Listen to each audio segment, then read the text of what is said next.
Well, thank you for visiting with me today about neighboring in Midland, Michigan. I've perused the website in Midland. It looks like a beautiful place to live. Great industry and great recreation and all types of things that city can really be proud of. And those are things that maybe other researchers, people would be interested in. But for me, I'm interested in neighboring. And Dave Runyon, the author of The Art of Neighboring, said, if you want to learn more about neighboring, visit Midland, Michigan. And I'm not visiting in person, but by Zoom to hear about those who are really making that possible. And so I'll let each of you kind of maybe introduce yourself, and then we can talk a little bit about the history of how this neighboring movement got started in Midland. Is that okay? Mayor, how long have you been mayor? And a little bit, just maybe a little intro on you. Sure. I'm Maureen Donker, and I'm the mayor for the city of Midland, and I've been mayor since 2009. I've been on council since 2007, but I've had the opportunity to serve as mayor since 2009. Okay, it's a pretty long tenure. Pretty long. It's been good. It's all good. Good. And Alyssa, that's correct, I think, with the city of Midland or Midland Foundation? Yeah, so my name is Alicia, and I work at the Midland Area Community Foundation. And so I work in the community impact team here, which is why Neighboring Week is a strong part of my heart, and just really the work that we're doing in our community, specifically through that community impact piece, has been very wonderful. You mentioned Neighboring Week. I hadn't picked up. When do you do your Neighboring Week? Is that a spring thing or a fall event? Or very interesting that you reached out when you did. I just would assume you would have known that because of how timely your email was. It was September 28th through October 4th of this year. Okay. Yeah. Is it World Neighboring Day, Maureen? That's National Neighboring Day. Mm-hmm. Okay, good. Well, some communities do something in March revolving around Mr. Rogers' birthday. And that's the one that's kind of on radar now. And so that's why I thought of that. But yeah, that's a great timing for that then. Perfect. So what's kind of the history, I guess, of the neighboring movement in Midland? How did this get started? Well, it's somewhat like your story. You said you had a sister-in-law in Colorado or sister-in-law? Yes. So there was a woman here in Midland. Her name is Linda Owen, and she was visiting her sister in Colorado. And she actually attended church there, and they were in the process of their neighboring program. So she came back to Midland and mentioned, thought that there was really a wonderful thing, and mentioned it to our city manager, who then talked to me about it. And he said, hey, this is something for the mayor, is what he said, something like that. And so I looked up, where in Colorado she was, and I called the mayor's office in Colorado just to talk with them about it and what they did. And so they told me about the program, and I thanked them, and they gave me Dave Runyon's name and contact information, and I thanked him. And then I met actually, and I thought, oh my gosh, this was so beautiful and simple. It was beautiful and simple, that process that they engaged in. Because it was something that the churches were doing in Colorado. And we have a very active faith-based community here in Midland, but who wanted to engage, outside of their outside of their congregation. So I spoke with a local minister, Wally Mayton, who's very popular here in Midland and very engaged in the community, and said, do you think we could do this? And so we chatted about it.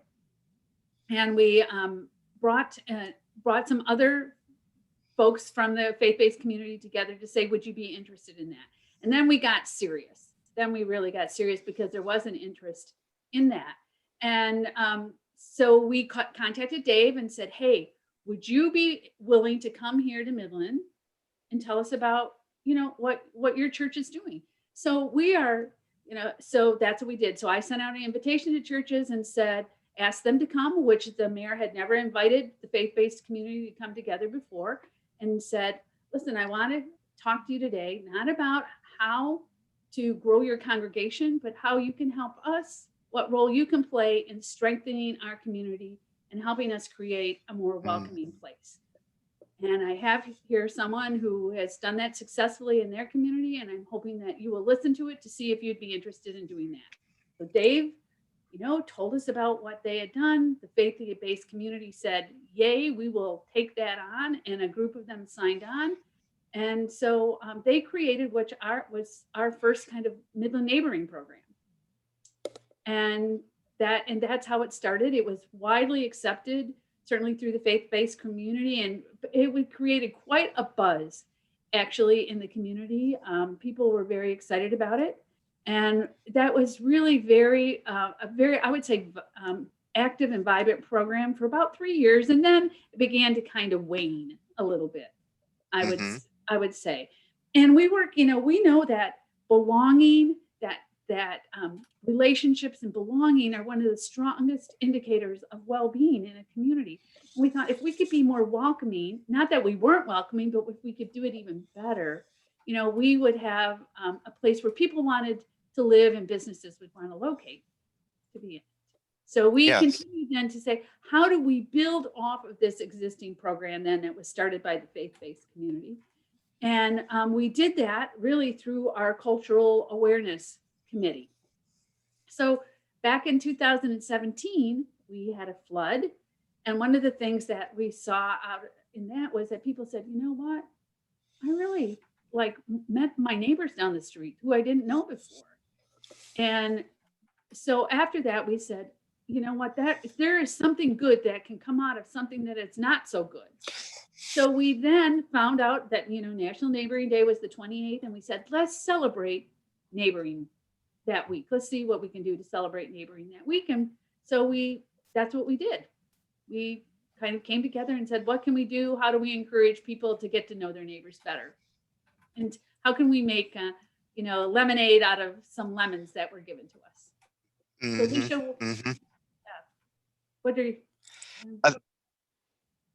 That is a fascinating parallel, because in Colorado, it was the mayor that brought up the idea to the ministerial alliance and said, you just need to teach your members to be better neighbors.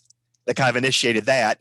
And then here in Midland, kind of the same thing, the mayor taking the initiative with the faith-based community. Very parallel tracks there. But you're right that it kind of has a life cycle, it seems like a lot of times, in 3 years. It does. And so really we've been working on how do we keep that alive. And I think that I think that this year, based on what occurred this year, it's been really very exciting for us.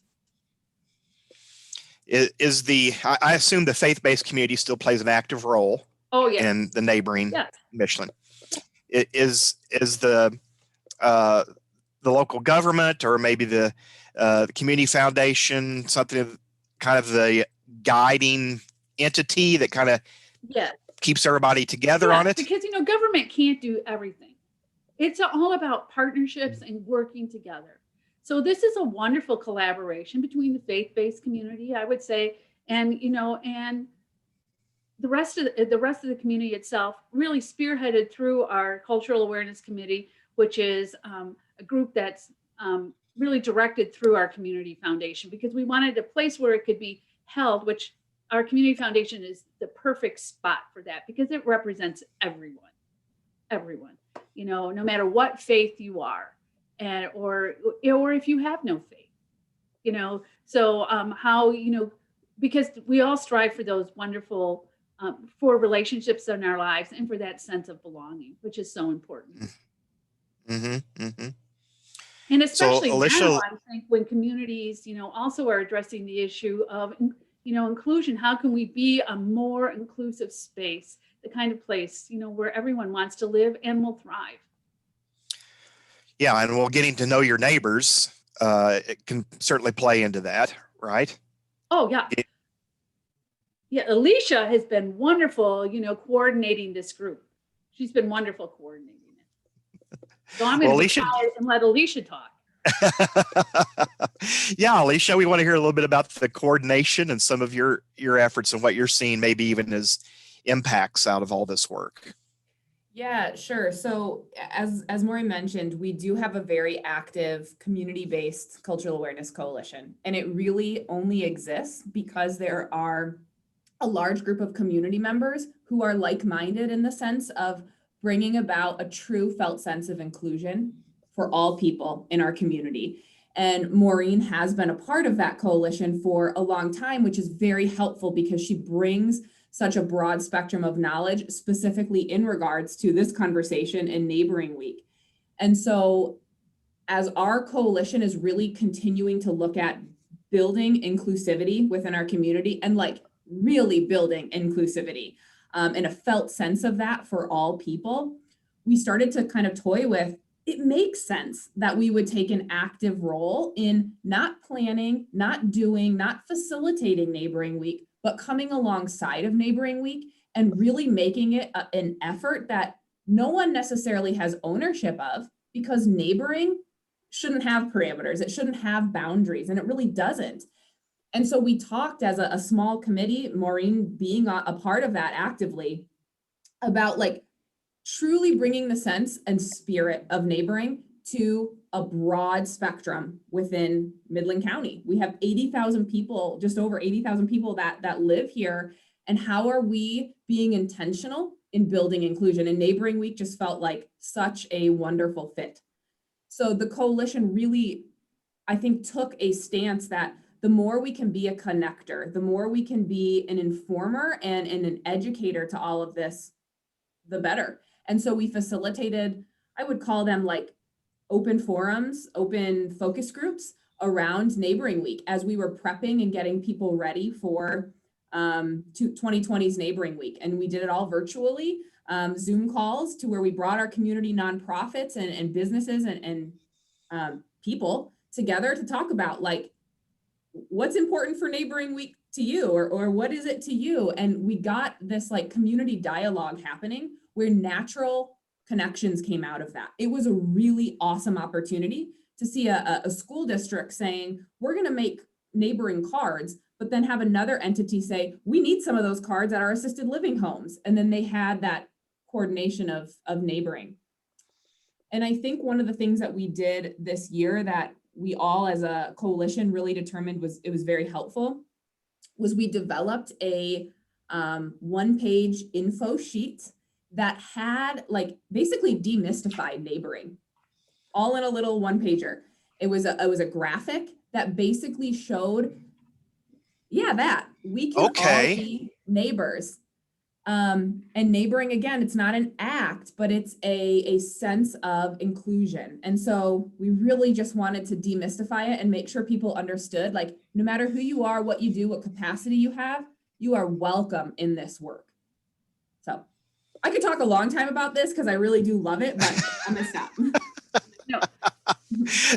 Well, I get myself in trouble there too, because it is an exciting topic. It is. I think, and it's something that oftentimes we want to come up with ideas for the other guy to do. But this is really something that me and my family, that we have to do on our own, and that we can. We just have to turn off Netflix and get up off the couch, take a little initiative. We've had but we've had a fantastic time getting to know our neighbors, because we'd gotten lazy and had not connected with new ones that had moved in and didn't really know their names. And Dave Runyon talks about just starting with knowing names makes all the difference. It does. And then you as you get acquainted and you build those relationships, you learn about their perspective and how to get along with them, no matter who they voted for, no matter what they look like, right? So it cuts across a lot of these topics. So, and one of the impacts, I think, in Midland is you've seen pretty powerful community response around your flooding that has taken place there. And I'm thinking some of that rallying probably stems back or has roots back in this whole neighboring initiative. Right. I think, this is really becoming a part of our culture, who we are, that whole, and I think that we I think we've always been a caring community. I think it just helps enhance it even more. And so this program helps us reach areas that we might not be able to reach otherwise. So what you said is right. This is something, I often say to people, are you a citizen of our community, or do you just live here? And which means we all have responsibility. I always wanted to have a neighborhood Christmas party, and I'm thinking, why isn't anybody having a neighborhood Christmas party? I want to go to this party. Then I went, you know what, Maureen? You want a neighborhood party? You better have the neighborhood Christmas party. Why do you think somebody else should do it for you? And it's been a blessing to me in my neighborhood. I know my neighbors. I can walk around the block. I can talk to them. I have a son with autism. He can ride his bike around the block. They all know who he is. It's a great thing, but we all have some responsibility in making things happen. And it's not that hard, because you don't have to do anything, but you could sit on your front porch and wave at people. That's his first step. Then you could introduce yourself, and then it could become more if you want it to be. So it could be as small or as big as you want it to be. Mm-hmm. You mentioned the Christmas parties. That reminds me, State Farm did a big neighboring national study in 2015, and Really? I'd be glad to send you. I'll be glad to send you the PDF copy of it. I would like it's that. fascinating. It's fascinating because you have like 75% that say they think it's important for neighbors to get together, but only 10% that have ever actually organized or done something to get neighbors together. And 80% that say it's important for neighbors to interact, but 20%, probably less, that say they even know the names of their neighbors. So it's this, it is this interesting contrast. And you mentioned that it just takes someone being the spark plug, taking the initiative to get some of that going. Yeah. And for some, and we're all different, where there's introverts, there's extroverts. So, we are all unique. We are all unique. And so we all bring our unique perspective to that. So we can all, support one another in this. And as Alicia said, just be there, and try to, so our project tries to walk alongside of those who want to do something. And we like to take their stories and share them with others. So in fact, I was at a meeting at our local, it's called the Arnold Center, and it's a center where people with disabilities gather. And and they told me what they did. They had a brand new person who worked there who bought donuts, and they're in like a business area, and took them to all the neighbors and introduced themselves. And they did it for folks inside of their organization. Mm-hmm. So it was really very exciting. So everyone's been sharing. We created a way so people could share what they do, which is really an exciting thing too. So you could get some ideas. Creating that culture so it spreads to new people in the community and others.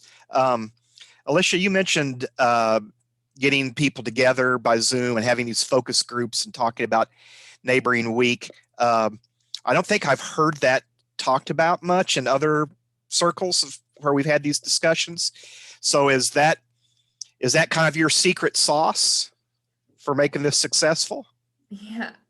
I don't know that we have it all figured out. We definitely don't have it all figured out. We just had a debrief meeting and came up with like 50 new things we want to, try to work differently at next year.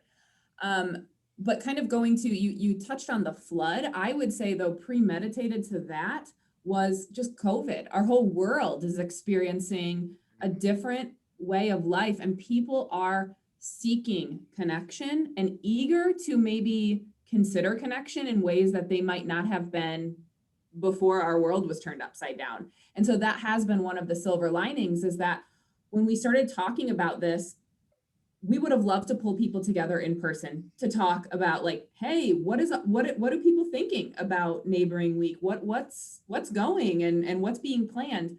But we actually then said, I think it worked better that we did a very easy to engage virtual platform to come in connection with our community. It brought about a sense that both you and Maureen have spoken on, that This is not the coalition that's going to tell you what to do or tell you how to engage. This is us sharing with you inclusion work through Neighboring Week.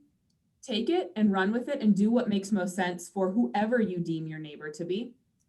And I think the other part is, and Maureen just briefly touched on it, is we had other virtual entities that were coinciding with those meetings. We had a toolkit, we called it, where it was a Google Drive. And we put together a link and we tried to market that link as much as we could to our community to say, here's all the information. And so we had that infographic, but we also had neighboring resources. We had neighboring ideas and activities. And then we also had forms that were uploaded from community members. They would fill out a community form to say, I am the city parks and recs, and this is what we're going to do. We're going to do a scavenger hunt. And so we took that form and uploaded it to this Google form or Google Drive. And then all of the community had access to see this. And I think that's where our opportunity lies for next year, is how do we actually make that more of a living, breathing entity where people kind of create their North Star around, because it allows for community resonance amongst 80,000 people, which you could never do in an in-person meeting platform or things like that. So, yeah. That's okay. That's a great example then, and sharing those resources freely and widely. Maybe that sounds like maybe part of the secret sauce as well then. Yeah. I'm just trying to think of, steps to help other communities replicate. Well, first, right. Go ahead, Alicia. No, I was just going to say, I would also say that, like, whatever community is looking to engage in this work, where is something like a cultural awareness coalition, or where is the work that's already existing of a like-minded body of people that want to bring about a sense of belonging and improve relationships within community and inclusion? And I don't know many other communities, right? But I have to imagine that some sort of entity like that exists. And so if you can get some buy-in and some shared like excitement around that, I think that is probably more the secret to it, if you will. Because out of those conversations and energy will come things like our graphic and our toolkit and our meetings. So. Right. Yeah, so I think too, and I just need to say this again, because I think it's an invitation. It's an invitation to be part of something. It says if I say, come to my house, or, please, help us with this, that says, hey, you are worthy. I want to know you, but know you better. And I think everyone needs that in some form or another. So we had different things that we did. We had these postcards. You can see it. Okay. Yes. And people did, yes. So it actually and we had this that people put in their doors, loving neighbor, if they wanted to, so they could just put that up. Our newspaper took our graphic and printed. I'll show it to you. I'm showing you all this one page in the newspaper. So if you didn't have access, you could get the newspaper, cut that out, and it gave you lots of things about, ideas on what you could do. We had one organization that was making postcards because it was National Postcard. Was it National Postcard Day, Elisa? Yeah. And so they were making these lovely little postcards, and then they took our graphic, kind of shrunk it down, and then they made neighboring postcards, and they even were featured on the National Postcard Day website. Who would have thought? Who'd have thought? So it said, here's how they're celebrating Postcard Day week. And so it was, just kind of fun things like that. Well, and all of the things that Maureen just showed you, though, was basically a shared language. We developed a shared language. We didn't tell people how they had to do it, but then people are seeing that graphic in the newspaper, in windows, and then on social media. And we have businesses and nonprofits and people just being able to kind of share Neighboring Week in the same lens. So that way it builds that strength around our community to say, yeah, okay, I didn't really know that this Neighboring Week was the same thing that this nonprofit posted about 2 days ago. It helps just connect all the dots. Right. I just think that's really a powerful example of what you pulled off there as a community. I mean, some communities form an identity around festivals that they have down here, up apple butter making days and heritage days and things. But it sounds like it's kind of taken on that flavor in Michigan, in Midland here, that neighboring week, that this is part of the community identity. This is something we do and we celebrate. And that's sure a good example of getting it to last longer than just maybe the 3 years that you talked about initially. That's going to give it life for a long time. Sure. And so again, we really hope it just becomes welcoming becomes part of our culture. And so being a good neighbor is, because we all want certain things.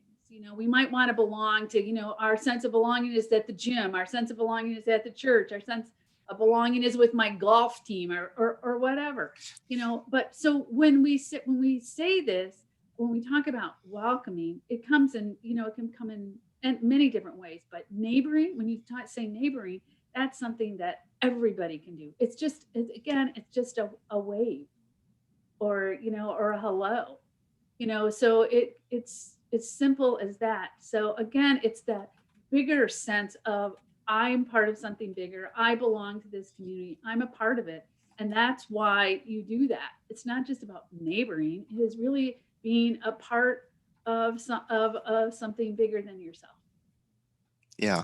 And at a minimum, learning the names of those immediate neighbors, because that opens up a window of opportunities. Right. Lots of different options. In our businesses, we have a wonderful hospital here that has multiple floors, and people on one floor don't necessarily know the people who work on the top floor, know the people who work on the bottom floor. So they did neighboring within their own businesses to meet coworkers, and they, which was a great thing. Someone would put a little sticky note on outside the door. This is my hobby, blah, blah, blah. So if somebody walked by and said, oh, that's my hobby too, so it created something that you could talk about, a way to connect with one another. Well, these are great examples. Anything else that either one of you want to add before we wrap up here? Well, there are things out on social media too, besides the stuff we've put out there. So, there's things on Pinterest, people can go out and you can look up through that. Some of the things on hospitality that they do that you can say, oh, I can take that and kind of tweak it to be good for us. And I think that people are really willing to share that because they see the value of what it means to be, a good neighbor.